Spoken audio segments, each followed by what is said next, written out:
Hi, this is Grammy from Grammy and Grandpa Read, and today I have a book for you called The Smart Cookie. And this one's done by Jory, John, and Pete Oswald. I like this one.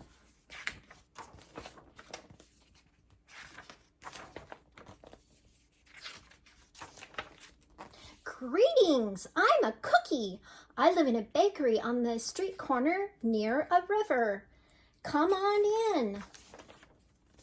Welcome to our little community. It's a warm and supportive place to spend some time. Pretty fantastic, eh?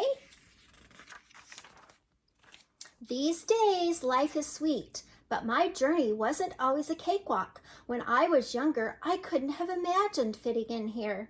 For a long time, I didn't feel comfortable speaking up or sharing my ideas. I didn't feel like a smart cookie. I wanted to be a cookie who knew all the answers, a cookie who felt confident in a group, a cookie who said, aha, when solving a puzzle like this, aha. Looking back, I had some trouble in my early years. I went to school in a gingerbread house. Our teacher, Miss Biscotti,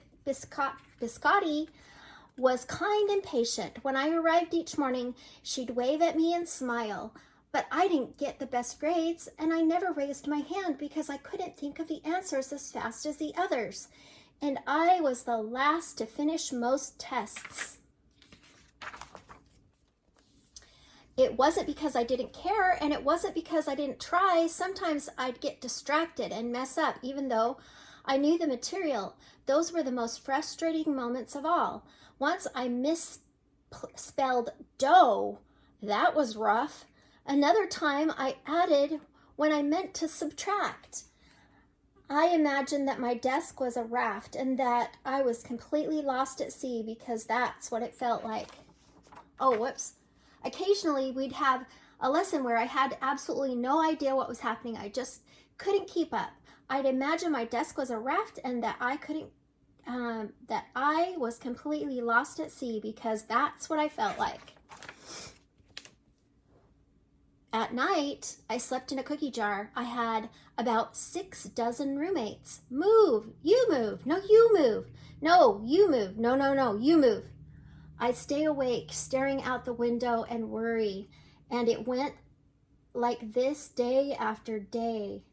But then something happened that changed everything.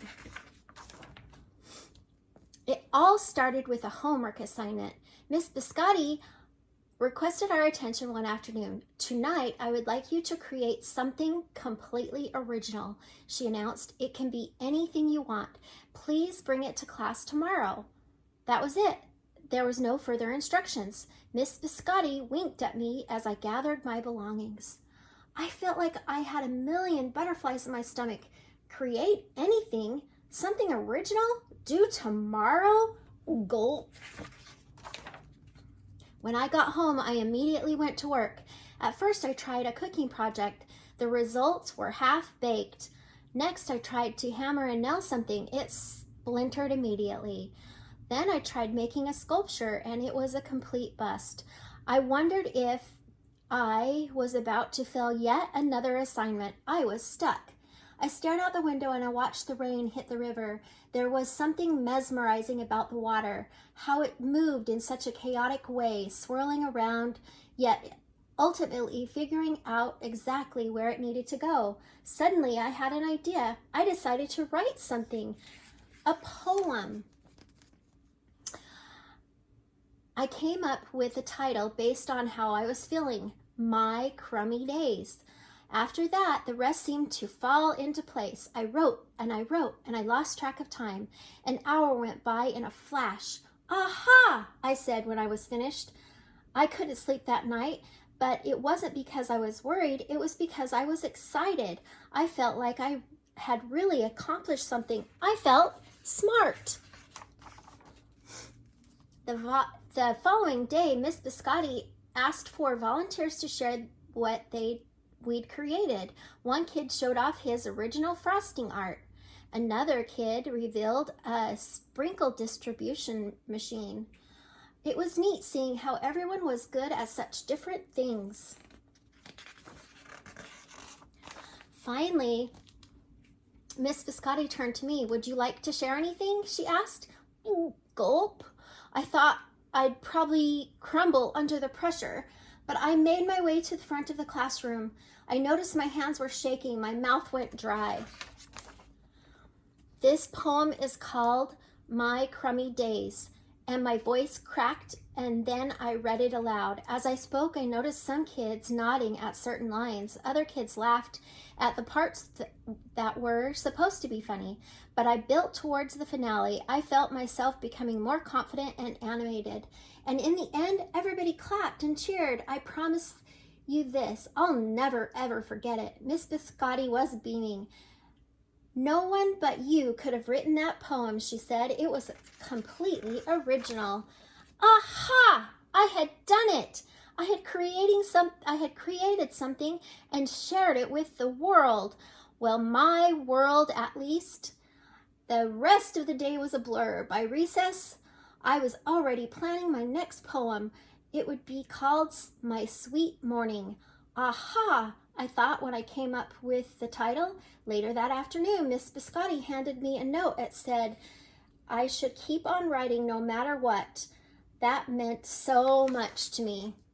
School was a bit different after that. I wasn't so scared to raise my hand or to ask questions or to share my work. Sure, some things still don't come easily for me as they do for others, but I know that I can be smart in many different ways. You don't have to have the answers to every question or suddenly be great at everything all at once. You just need a chance to try all kinds of things to find out who you are and what you like to do.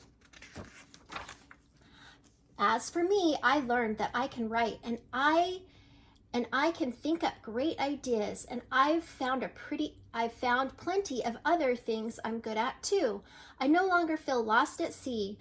It's more like floating down a river, and the best part is there's always more to learn because we're all smart cookies. Isn't that a cute book?